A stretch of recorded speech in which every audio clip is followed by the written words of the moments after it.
Before starting, I'd just like to thank everyone for coming, and I'd like to thank the British Society of Aesthetics for generously supporting the Scottish Aesthetics Forum and this year's series of talks. If you enjoyed this talk and would like to see others, please visit our website where you can sign up for a newsletter, hear about all the exciting events occurring across Scotland. And our next talk, sorry, I'm out of a lot of ideas here. And our next talk will be with Jennifer Welchman in January, and we'll all be excited to see you there. And finally, I'd like to thank Chris for kindly accepting our invitation. Chris is the co-editor of the journal Debates in Aesthetics and is a British Society of Aesthetics postdoctoral fellow at the University of Liverpool, where his work focuses on questions about what we can learn from art and what philosophy can do for art. Outside of philosophy, Chris is a practicing artist and a visiting tutor at the Slade School of Fine Art. Before inviting him here, I had the pleasure of seeing some of his work. I highly encourage you to check out his website and Instagram to see some novel, interesting art. Now, without further ado, please join me in welcoming Chris.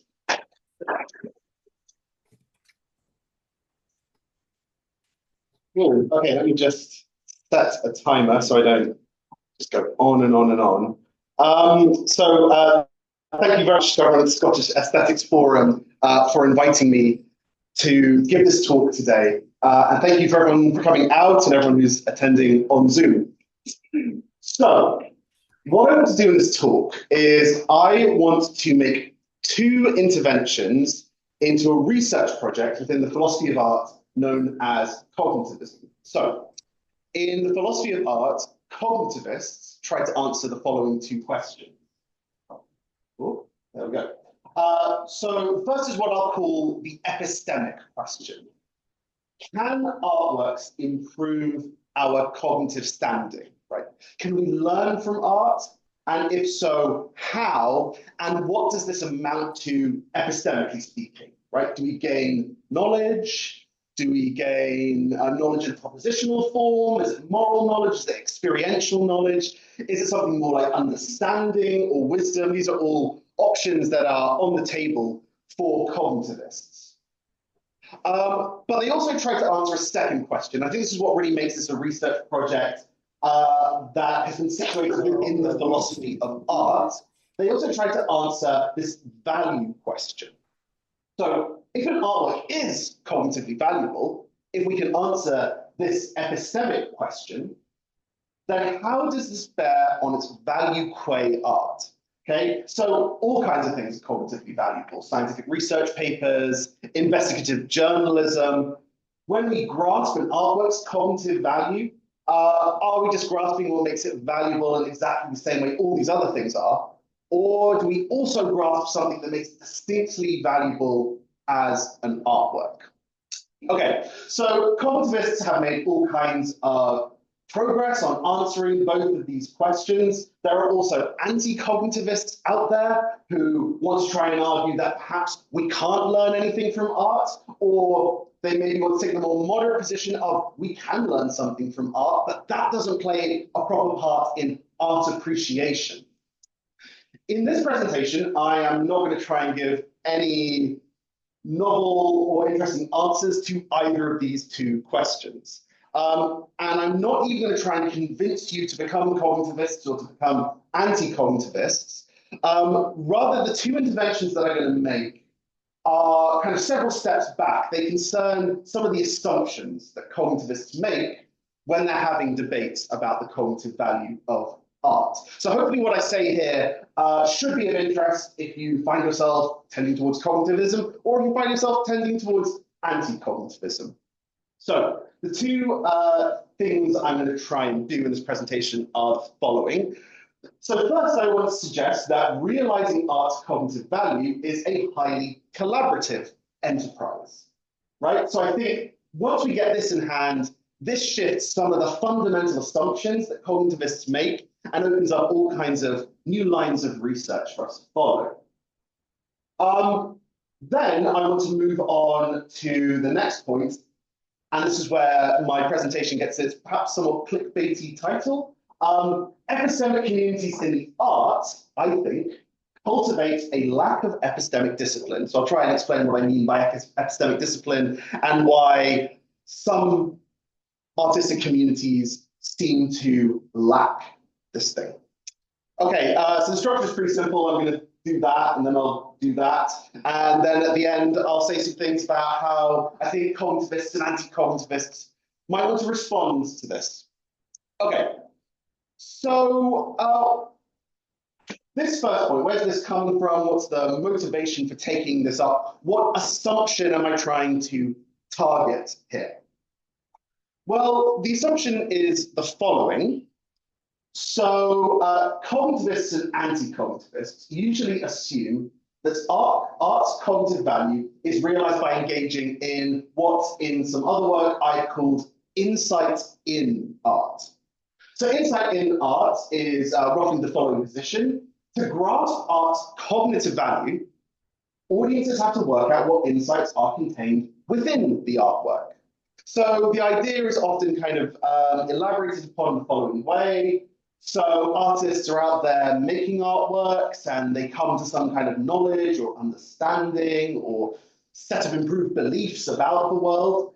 And they use that artwork to record this knowledge, this understanding, these shifts in belief. Audiences then come along, and of course you have to engage in a lot of interpretative and appreciative labor as an audience. But what one is trying to do when you're trying to get at the cognitive value of the artwork is trying to find this knowledge or understanding that's encoded somewhere within the artwork. So here's an important point. Once an audience grasps these insights, and insight is the just general term I'll use for all these different kind of epistemic achievements. Once the audience grasps these insights are credited to the artist. Okay, so though the audience has had to do sometimes quite substantial work to work out what these insights are, they are not the ones who have originated these insights. In fact, they have just got themselves into the best position to work out just what the artwork's epistemic achievements are. Okay, so they don't credit themselves, they credit the artist. So this, I think, is a general view that's assumed by both anti-cognitivists and cognitivists, right? Cognitivists will then try and actually show that we do grasp something of cognitive value. Anti-cognitivists will say, well, we engage in all of this and then there's nothing at the end of it, something like that. And I think in many ways, in many cases, this is what we do, right? So this is not a nonsensical view, this is perfectly fine. My problem with it is that I think it only covers a small amount of cases, and there are many more cases that it just cannot explain. And this is what starts to move us towards the more social view that I want to try and suggest to you. So there are two problems I want to pose for this insight in art view. So the first problem is that the achievement of insights can't always be credited to individual artists.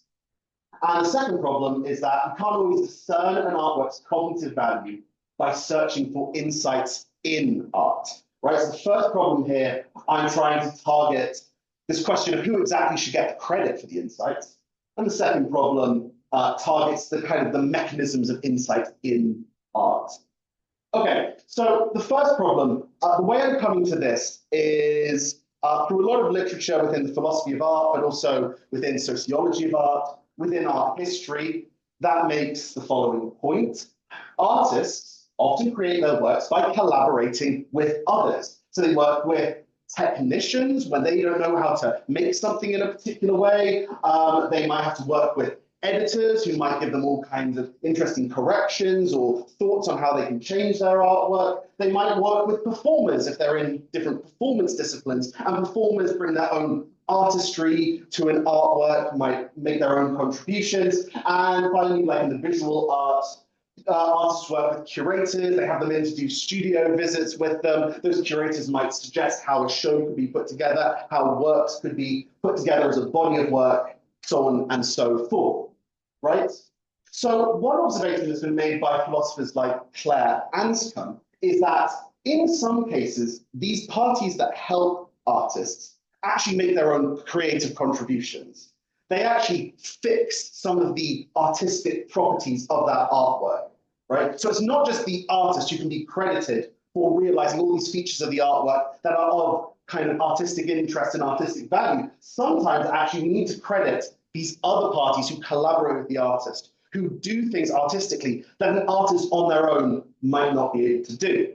Now, this is particularly clear when we look at artworks that are made entirely by collaborative groups, where there isn't really one central artist. So you can think here of film production, some kinds of theatre production, music production, participatory art, the production of video games, right? In all these instances, it's hard to locate exactly who the artist is here. It's this collaborative group who have all had a hand in fixing different features of the artwork. So I think cognitivists should take some interest in this view, because I think in many cases we can also say the same thing about the, let's say, like the cognitively salient features of a work. So groups often have to coordinate their labor to realize insights in an artwork. An artist might have to depend upon, say, an editor to show them where some certain errors are and show them how to better direct themselves towards insights. They might have to rely upon a performer to really get like the emotional weight in a performance to actually convey some emotional knowledge, for instance. And when this happens, I think the achievement of insight in an artwork is actually more like a group achievement. We've got multiple parties working together, and if we look at any one of those parties, we won't be able to fully explain how this epistemic achievement has actually come about. So it's not the achievement of a single artist, as some cognitivists sometimes appear to assume. So to give you a quick example of this, if anyone's not seen Blade Runner: The Final Cut, I'm going to ruin the ending for you. So you've been warned. Okay, so some cognitivists have put forward an argument that we can gain all kinds of insights about the concept of humanity from the final scene of Blade Runner: The Final Cut. So this is the scene where those of you who've seen it, Deckard, the Blade Runner, played by Harrison Ford, picks up this origami unicorn that he finds on the ground, and he realizes that he might be a replicant. He's one of these android forms. Okay, there you go. Movie spoiled for you. So some cognitivists have suggested that at this moment, the cognitive value of this film really comes to the fore. We see that there's an interesting thesis about the nature of humanity, that humanity we might think is realized by certain biological entities, but no, the film suggests that perhaps humanity might attach to a certain moral psychology that could be realized by non-biologically human things. Okay, I won't try to convince you whether that's a good reading of the film, but the point I want to make is if we want to then explain who should get the credit for this epistemic achievement, we have to look at the work of all kinds of different parties, right? So we've got Ridley Scott, who had to do certain things to try to bring this out. We've got the screenwriter, who actually put together the scenes, put together the scenarios. We've got the editor, who cut the shots in a certain way and had to come back into the cutting room with Ridley Scott and recut the film to bring this out. We've got the composer, Vangelis' super synthy score that adds an extra amount of weight to this scene. We've got the actors. This scene is an amazing point where Harrison Ford kind of manages to convey surprise, anger, sadness, and resignation all at once. And I think that gets us to really arrive at this insight in a very particular way. And we can also think about the production studies. No questions, please. No. It's just what you get. Spoiled, Chris. Yeah, that's it. That's spoiler alert. There you go. Okay, I wanted that timed earlier, but okay, never mind. Okay, so in these kind of contexts, we can ask all kinds of interesting counterfactual questions to bring this out, right? We can ask, if one of these parties had acted differently, would the insights have been obscured or altered? So if Vangelis had put like super upbeat, really funky score at the end of this, would we come to the insight in the same way, or would we come to this insight at all? that's an open question, right? We can ask these kind of questions to really bring out just how much collaborative labor might have been needed to bring about these epistemic achievements. Few other brief points on this. So I think this view can also apply, as I've already kind of suggested, single authored artworks, or kind of traditionally single authored artworks, right? So think here of like T.S. Eliot working on his poems, and Ezra Pound coming along and making all these huge changes to these poems, which one could argue perhaps change the insights that this artwork actually manages to achieve. Also, it's important to know that credit for realizing insights is going to be distributed in all kinds of different ways, depending upon the magnitude of different parties' contributions. It's not always going to be the case that just everyone gets the same amount of credit. Some people might do more work than others. And a final important thing that I'm not really going to say much about, I just want to flag as an important point. So there's going to be some parties who only contribute to the production or dissemination of an artwork, but don't actually contribute to the achievement of insight. So you can think here of like the finance department on a film. Their work is necessary to actually realize the artwork, to bring it about. We might say they maybe don't deserve any credit for the epistemic achievement that this artwork represents. Now, how exactly that gets done is a tricky question. I think it has something to do with shared intentions, who shares the intentions, who doesn't, but I will leave that open, and that's just something that exponents of this view will have to answer. Okay, so that gets us some way to motivating this first problem. Now let me move on to the second problem, and in going further into the second problem, I'm actually going to have a tiny bit more to say about this first problem. Okay, so it's not just the case that we can, it's not just the case that we should be wary of just crediting individual artists. I mean, sometimes that might be right, but I think we've got to be careful about what we're doing there. It's also the case that insight in art might not explain everything we want to explain. So here's an observation that several cognitivists, especially over the past 20 years, have kind of all alighted upon in different ways. So artworks often don't bring a course of inquiry to a close. And we might think that bringing a course of inquiry to a close, well, that's the kind of the core epistemic achievement they're often interested in epistemology, the realization of knowledge or the realization of a substantive step forward in our level of understanding. Artworks don't seem to get us there. Instead, what they seem to do is present us with all kinds of open-ended prompts, like hypotheses or like questions or like ambiguities, right? They don't just kind of give us an assertion. They don't go, here's the insights I've realized. It might help us find propositions within artworks. So when we're presented with these kinds of things, I think to bring inquiry to a close, audiences then have to do some further independent epistemic work, in addition to whatever the artwork has already done, right? So they've got to try and work out how to prove the hypothesis, how to answer this question, how to try and work through the ambiguities that the artwork presents. And when they do that, they can arrive at insights, okay? So the artwork has done a huge amount by posing these to audiences. Perhaps it'd be hard to come up with these hypotheses, questions, and ambiguities on one's own, but still the audience has to do some extra work. So I call this insight through art rather than insight in art. We're not just looking for fully formed insight within artworks, rather audiences are making their own autonomous and creative contributions in order to arrive at insights. Okay, so some of the upshots of this, audiences, when they engage in insight through art, I think, can also take some share of the credit for the insights that are achieved, right? So this kind of collaborative team is growing now in the direction of audience members as well. And then audiences may themselves need to work together to work out the best way to respond to an artwork's prompts, right? So you might get together with another audience member and go, okay, what question do you really think this artwork is asking and how should we answer it? You might turn to like expert audiences in the form of art critics to see how they are interpreting these prompts and how they might go about solving it, and use that to shape how you also try to respond to them. So here's the kind of overview, putting this all together. So the proposal that I want to make is that realizing insights through art is often a highly collaborative endeavor. And I think this is often missed in a lot of the cognitivist literature.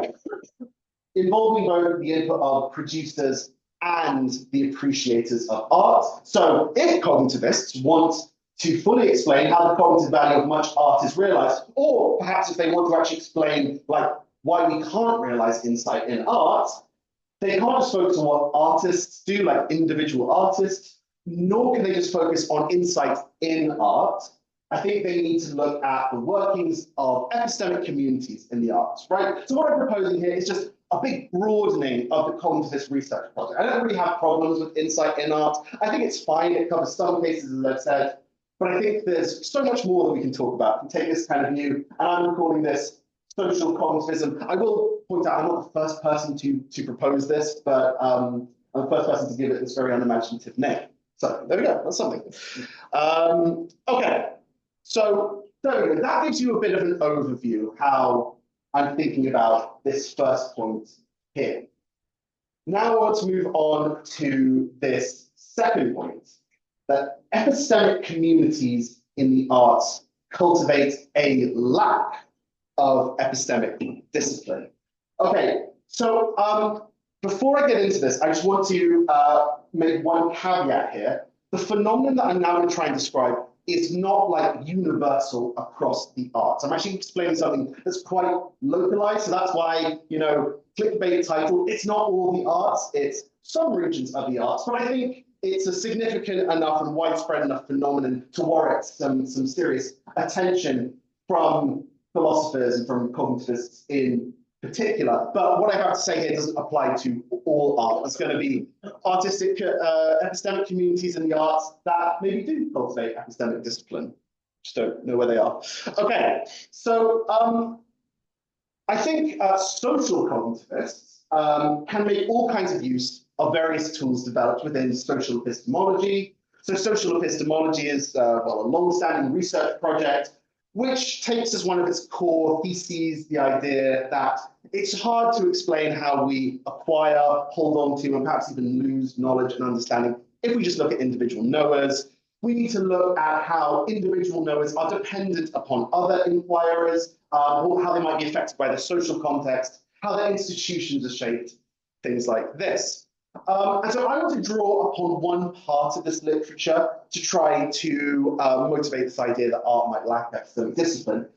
So I'm taking these ideas from Catherine Elgin from her book True Enough. Catherine Elgin is an epistemologist. She's also a philosopher of science. She's also made huge contributions to the debate in cognitivism, though I'm going to try and bring out something that I think is in her work, but I haven't yet seen her really write about. So one observation that Elgin makes is, if we're looking at groups of inquirers who have to work together, then the success of these epistemic communities is often explained in large part by not just how well they're doing individually, but how well they have together successfully cultivated what she calls epistemic discipline. So discipline, she understands it the following way. So disciplined communities develop norms and standards for collective inquiry, which help them coordinate together to pursue their shared epistemic goals. Now, these can be kind of particular norms and standards that are more, you might say, have more kind of epistemic or zetetic flavor, right? They're about how to pursue knowledge, how to conduct yourself in inquiry. As we'll see, they could also have more kind of practical or moral flavor to them as well. But by taking up these moral obligations to other inquirers, this seems to help these communities move towards their shared epistemic goals. This is the point that Elgin tries to make. She also proposes that disciplined epistemic communities display what I'm going to call like a normative symmetry, or at least ideal disciplined communities display a normative symmetry. So inquirers expect each other to pursue the same goals and adhere to the same standards as they do, right? So they take up certain standards, they expect other members of their community to take up certain standards, and they also expect to be judged by those other members of their communities for how well they have upheld those epistemic standards. Now, importantly, Elgin does also allow that, of course, members of disciplines should revise defective norms and standards, right? So might develop certain sets of norms and then realize, actually, these don't really help us pursue our epistemic goals, coordinate our activities in effective ways. So epistemic communities can revise things, can change things as they go. Okay, so to give you a bit of a very brief example of this, Elgin looks a lot at the natural sciences. Now, I know the natural sciences is a rather broad term for a lot of discrete areas, but here are some broad things that Elgin observes. So she observes various features of epistemic discipline in science. And so scientists are expected to avoid falsification, plagiarism, and secrecy, that is, hiding results, keeping them secret from the rest of your epistemic community. Scientists are expected to declare conflicts of interest and to be judged accordingly for these conflicts of interest. Scientists are expected to submit their work for peer review prior to publication. This is kind of the gold standard for being able to check each other's research as we go, to have other members of your epistemic community see, not just is your research interesting, but also have you fulfilled the various expectations we have for conducting good research in this particular domain. Misconduct, when these norms are broken, is often epistemically harmful to the scientific community, right? So scientific communities are not perfect. These things go wrong all the time. But when somebody acts in a particularly norm-breaking way, they can be subject to these charges of misconduct. So think here of like a corporate scientist who keeps certain results secret from the rest of the community of scientists they work within. Well, this data that they have access to and their company has access to, but they're not sharing with the rest of the epistemic community, could help the rest of that epistemic community achieve the epistemic goals they're seeking. So by keeping this data to themselves, they might be hindering the rest of their epistemic community. So too, you can think of like when conspiracy theorists enter a certain epistemic community and don't submit themselves to, say, the standards of peer review, and ignore that, they infuse that community with distrust of legitimate processes of peer review, falsehood spread within that epistemic community, so on and so forth. Okay, so this view, I think we can bring this out by looking at science. We can also bring it out by looking at other epistemic disciplines. So we can look at the humanities. We can look even at philosophy, even though philosophers tend to work perhaps like, at least their outputs tend to be more single-authored.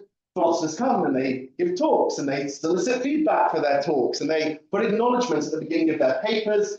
They also can be assessed for how well they've upheld the norms developed within the different areas of philosophy and can sometimes even be charged with some kinds of misconduct when they fall short of that. Okay, so this is across all kinds of different epistemic disciplines. We can build these kind of pictures. The norms and standards will change, but the basic point here is that cultivating discipline helps these communities pursue their epistemic goals. Okay, so if cognitivists think that art successfully leads us to insight, social cognitivists, I would propose, think that this is an epistemic achievement of epistemic communities, right? It's not just individuals, it's groups having to coordinate and work together. So, following Elgin, we might want to suggest that if we want to explain the success of epistemic communities, we should look at how they cultivate discipline. Social cognitivists have good reason to try and give an account of epistemic discipline in the arts. However, I think this is not so easy. And here I'm going to paint with a really broad brush to try and bring this out. But here's like very broad historical observation. Within modern and contemporary art, artists routinely make art that intentionally breaks epistemic, moral, aesthetic, and social norms. Right? Transgression has become a really important part of many different artistic practices. Now, of course, there's much art made during this period, which does not try to break norms. So this is not, doesn't cover all art in that period. This is also plausibly something that goes far back beyond the modern and contemporary eras, goes back into the mists of time.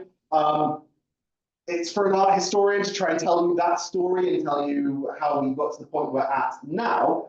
But I think we can refer to all kinds of significant canonical artists who exhibit this kind of transgressive attitude. So you can think here of like, let's say like high art in inverted commas. You think of like the early 20th century avant-garde, breaking all kinds of norms of 19th century art, but all kinds of social taboos within European society. You think of like artists in the 60s trying to also break all kinds of aesthetic norms, experimenting with like performance art and conceptual art and institutional critique, things like this. You can also think of, again, in inverted commas, popular art. So the history of pop music is often told as a history of all kinds of significant transgressions. Think of like rock and roll to glam rock, to punk rock, to early Madonna and Prince, to early gangster rap, all these kinds of different movements. And then we can also look at art that maybe doesn't fit in either of these boxes, kind of underground art, like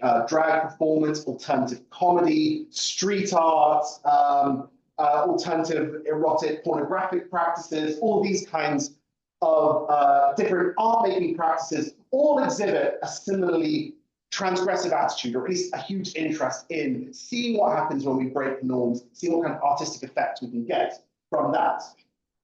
So, as I've mentioned here, one strand of this transgressive attitude affects the cognitive value of art. So artists often pursue epistemic goals whilst breaking the norms of inquiry fostered in other domains. So this is a point that's been really well brought out by my colleague at Liverpool, Vincent Nitti. So Nitti has pointed out that political artists often seem to push against the sorts of epistemic norms that are thought to be important for good democratic deliberation, right? You're meant to deliberate in a sort of reasoned, non-idiosyncratic way. You're meant to make all your points as clear as possible, and that by doing this, you can pursue the sorts of epistemic and political goals that democratic deliberation is meant to get you towards. Nitti proposes that when we look into the arts, we've got all kinds of artists who also want to pursue the same epistemic and political goals that are thought to be conducive of good functioning democracies, but they do it in crazy, weird ways. They do it through humor. They do it through incredibly idiosyncratic expressions. They do it through weird, open-ended metaphors. They don't seem to act in civil ways with each other. They can act, in fact, in quite uncivil ways, right? So the observation here is that we have artists who are attempting to pursue inquiry by breaking all kinds of norms of inquiry that we see fostered in other domains. Now, I think this has an interesting effect, this kind of diverse breaking of norms across different art worlds, is that I think it makes it really hard to make out what the stable domain-wide norms of inquiry within the arts might be. So it's not like artists have broken all these norms to really determine here are the kind of unique things that we're going to try and do in the arts. I just don't know what these might be, what we might want to put on a list of, put it another way, it's hard to make a list of what the kind of norms and expectations and standards artists might follow in the same way that we can for, say, scientists or maybe even philosophers and historians as well. So I also think it doesn't seem to be the case that the institutions within art worlds seem to try to police particular norms of inquiry. Instead, they seem to want to encourage transgression. I'll come back to that point in a moment.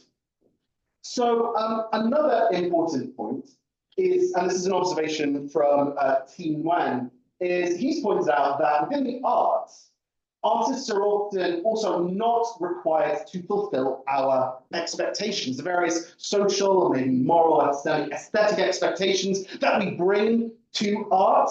For some reason, within modern and contemporary art, we've become quite comfortable with artists pushing against our expectations. And in fact, we might feel a bit disappointed when we go see an artwork and it just fits our expectations that we bring to it. Nguyen points out that we might call these kinds of artists sellouts, or we might complain that the artwork feels like it was made by a committee or something like this, right? So this has become a central part of appreciating a lot of transgressive art, is we do not expect the artist to meet our expectations. So already you can see that trying to give a clear account of epistemic discipline within the arts might be a little bit difficult, but also you might look at all of this and go, okay, well, fine, but it's not the case that productive epistemic communities always just follow the norms. As Elvin's already pointed out, they might have to, at certain points, do things that are quite transgressive. Try out a new method of experimentation within kind of democratic scenarios. They might have to engage in like civil disobedience or even uncivil disobedience, which might push us against many norms within democratic polities, but might also push against some of the epistemic norms that are thought to be important for good democratic deliberation. So perhaps artists are not that unique. This is just something that is particularly important in the arts. We can find it in other areas. But I think it's possible to say that the arts are still pretty weird in a significant way. So here's some more things we can say about the arts. So I also think that artists are often allowed to be silent about what normative exemptions they're experimenting with, why they engage in these exemptions, and what they expect the outcome to be, right? So you go to see an artwork, and the artist is often not there to say, okay, so this is what I've done that's a bit weird. This is how you should be responding to it, and this is how it's going to help you to arrive at insight. Often you go and encounter these artworks, and you can sometimes feel at a bit of a loss because you're not told what you're meant to do, how you're meant to respond. So Alex King has put this in quite a nice way. She has suggested that within the arts, subtlety is a virtue, whereas heavy-handedness is a vice. So heavy-handedness will be an artist telling you how you're meant to experience this, how you should respond to it. Subtlety is, in fact, a virtue. Not giving the audience too much information, letting them do some work for themselves. Another point that I tried to argue in a paper that came out last year, artists are sometimes even allowed to refuse correcting their work in light of audience objections or misunderstandings. So audiences might come to see these weird, difficult artworks, struggle to understand them, maybe go off in completely the wrong direction. In other domains, we might expect people to have to really change their work, change what they're presenting to people if they want to avoid this, because this is getting in the way of that community being able to achieve insights. In the arts, I think, and I looked at some cases where this happens, artists instead seem to dig their heels in and say, no, I'm not going to change my artwork. I'm not going to make it easier. I'm not going to make it clearer for you.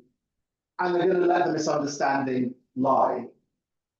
So, presenting transgressions with this degree of opacity and stubbornness, I think, is also far less common in other domains of inquiry. So if you do some path-breaking new, if you're trying to propose some path-breaking new method within the sciences, I think you are really on the hook to explain to other scientists what you're doing, why what you're doing does so much better than previous methods, how this particularly strange method helps you pursue the epistemic goals of the discipline better than other methods. So too, I think, with like civil disobedience, on a lot of counts of civil disobedience and uncivil disobedience, these people engaging in these activities still have to show what their principles are, what it is that they are trying to change, and make this explicit.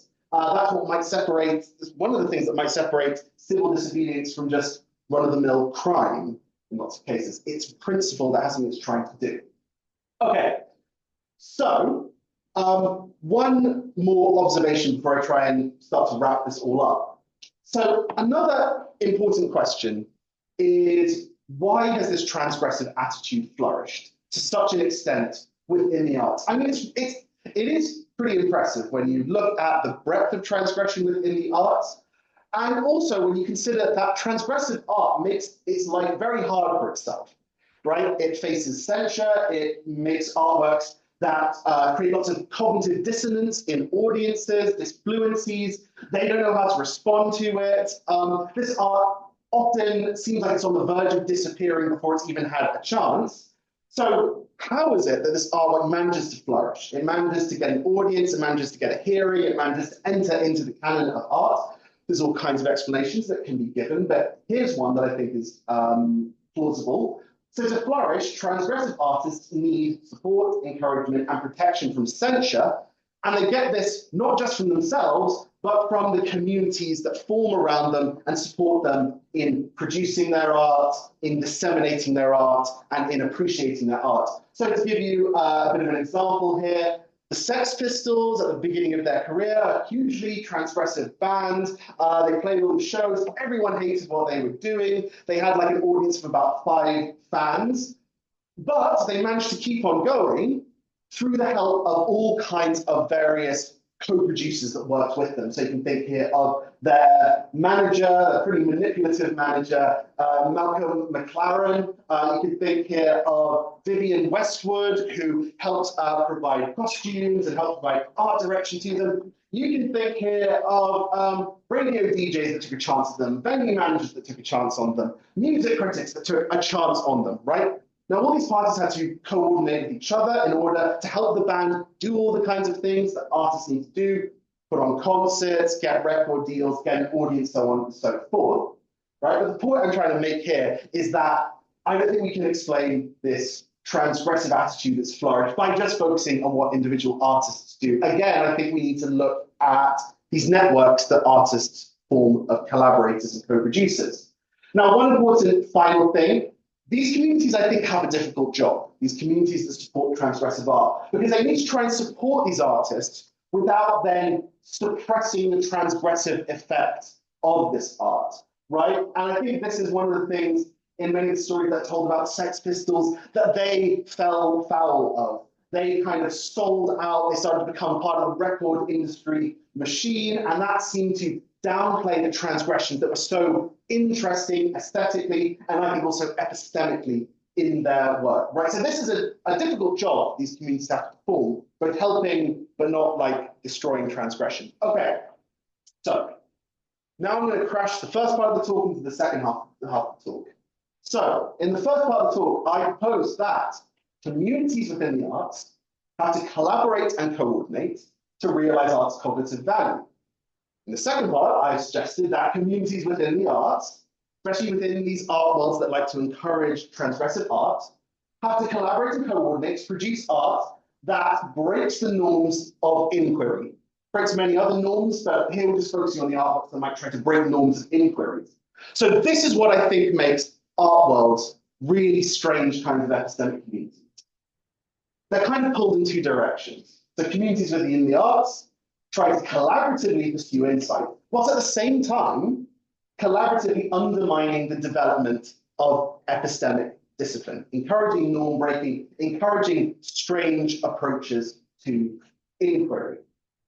Okay, so this, I think, is an interesting situation, to say the least. And I think this is one of the things that I think that cognitivists and anti-cognitivists could have a lot to say about and a lot to debate about. So to try and finish this, let me just say how I think an anti-cognitivist may respond to the situation and how a cognitivist might respond to it. So anti-cognitivists might, well, firstly, anti-cognitivists might say losing epistemic discipline means we're not going to be able to achieve any knowledge, any understanding, any changes in belief, right? It just messes up inquiry entirely.